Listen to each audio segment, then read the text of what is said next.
If you think back through all the videos, all the magazine articles, and all the hype, if you want to call it that, around big whitetail deer, there's a few states that come to mind. We're going into southeast Kansas, down there in Cowley County. I like this piece of property. It's 272 acres, so it's a fantastic size piece of property. And one of the cool things that I like about it is everything runs north of that access road. If you look at that road right here to the west side of the property and then the south side of the property, all the property is not disturbed by a county road. There's a lot of cover to the north, and most of the cover, which you would expect most of the deer that you're going to see or that are going to bed on this place, would be as far away from that road as possible. There's a lot of water on the place. There's a creek running through. That's where that timber is all above the creek. And if you look at Kansas in general, a lot of it can be pretty barren, but the southeast part of the state, especially just north of Oklahoma like this is, there's still some patches of pretty decent cover. This particular piece of property has a lot of scattered cover on it.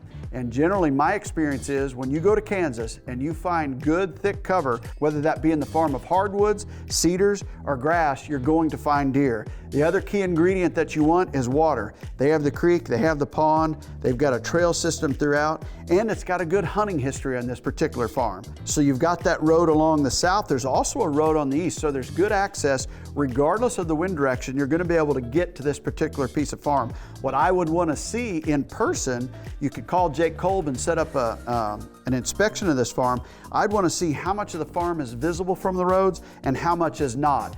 And if you have parts that are visible, what could you do in terms of a vegetative screen to block visibility into that farm?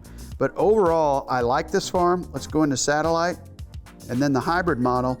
One of the cool things about this, and sometimes in Kansas everything seems very flat, out there you've got multiple elevation changes. It looks like a winner to me as far as I'm concerned, but you never know until you firmly know the hunting history, the overall trail photo history, and then of course set up with Jake Kolb and go take a look at it. There's also a new cabin on the place, so you want to check that out. But overall, you can't beat the state, you can't beat this part of the state. There's a very high deer density, and generally in Kansas, when you find high deer numbers, you're going to find a high number of giants.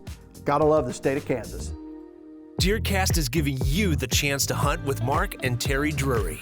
Head over to DeerCast.com to enter.